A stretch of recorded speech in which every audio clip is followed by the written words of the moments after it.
Olá, meu nome é Fabiana Xavier, eu sou professora de Ciências do Centro Educacional Sônia Pimentel.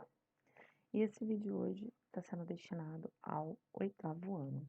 A gente vai estar começando a fazer uma revisão dos conteúdos que já foram abordados no roteiro de estudos, tá bom? Vamos fazer a página 44. A gente vai começar a falar um pouquinho do sistema cardiovascular, né, que é algo muito importante para o funcionamento do nosso corpo. Então, antes de a gente começar a falar do sistema cardiovascular, a gente vai estar falando um pouquinho da diferença de veias e artérias, né? Quase todas a gente tem exceção das veias e artérias pulmonares, que elas são diferentes, mas a maioria das artérias, elas carregam sangue arterial, que é o sangue rico em gás oxigênio. Só tem uma exceção.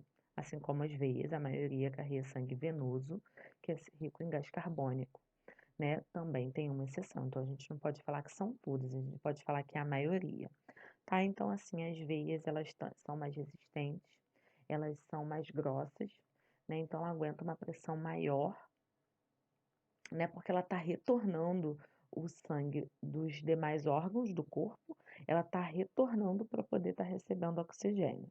E ela também tem válvulas que, conforme ela vai retornando, ela vai se fechando para que não haja um refluxo sanguíneo, tá? De contrapartida, as artérias são mais fininhas, né? E elas estão levando sangue para oxigenar todo o corpo. Depois que esse sangue ficar cheio, depois que esse sangue entregar todo o oxigênio, ele vai ficar cheio de gás carbônico. Aí ele vai estar nesse processo constante que não acaba, tá? Agora a gente vai falar também um pouquinho dos componentes sanguíneos. A gente vai falar dos glóbulos vermelhos, que a gente pode citar as hemácias. As hemácias, elas são responsáveis em transportar o oxigênio e o gás carbônico, né? Esses gases, eles se ligam a essa célula vermelha e ela vai sendo transportada por todo o corpo. Como a gente falou, o sangue rico em oxigênio, ele sai do coração e ele vai em direção a todos os órgãos para poder levar o oxigênio, tá? E depois faz o sentido contrário para poder mandar esse gás carbônico embora, tá? Então a gente tem os glóbulos vermelhos. Agora a gente também tem os glóbulos brancos, que eles são responsáveis por defender o nosso corpo da invasão de bactérias, da invasão de vírus, e com isso gerando os anticorpos, tá? E também nós temos as plaquetas, que elas são responsáveis pela coagulação sanguínea. E o que é a coagulação sanguínea? Né? Eles, eles são responsáveis em fechar os ferimentos e não deixar que a gente vá sangrando, sangrando, sangrando, né? A gente pode usar como exemplo quando a gente tem um pequeno corte. A gente começa a perceber que vai sangrar, sangrar, sangrar, e uma hora a gente vai pressionando para estancar esse sangue e vai parando, graças, né, às plaquetas que são responsáveis à coagulação sanguínea. E agora a gente vai falar um pouquinho do coração, esse órgão tão importante. O coração, ele é uma bomba que ele distribui sangue para todo o corpo. Ele possui 4 cavidades, tá? 2 átrios, que está localizado na parte de cima, e 2 ventrículos. E a gente tem o lado esquerdo, átrio e ventrículo esquerdo, e a gente tem átrio e ventrículo direito, tá? O que que é muito importante? Que não ocorre mistura de material genético. Lá no átrio, no ventrículo esquerdo, só tem sangue rico em gás oxigênio. Lá no átrio, no ventrículo direito, só tem sangue rico em gás carbônico.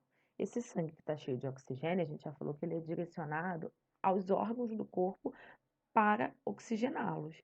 E o sangue rico em gás carbônico, ele é direcionado para os pulmões para poder eliminar esse gás carbônico, receber mais oxigênio, voltar para o coração lá no átrio esquerdo, tá? Então, assim, é um ciclo infinito? Sim, é um ciclo infinito, que não para nunca. Lado esquerdo bombeando sangue com oxigênio, lado direito bombeando sangue com gás carbônico, tá? Então, assim,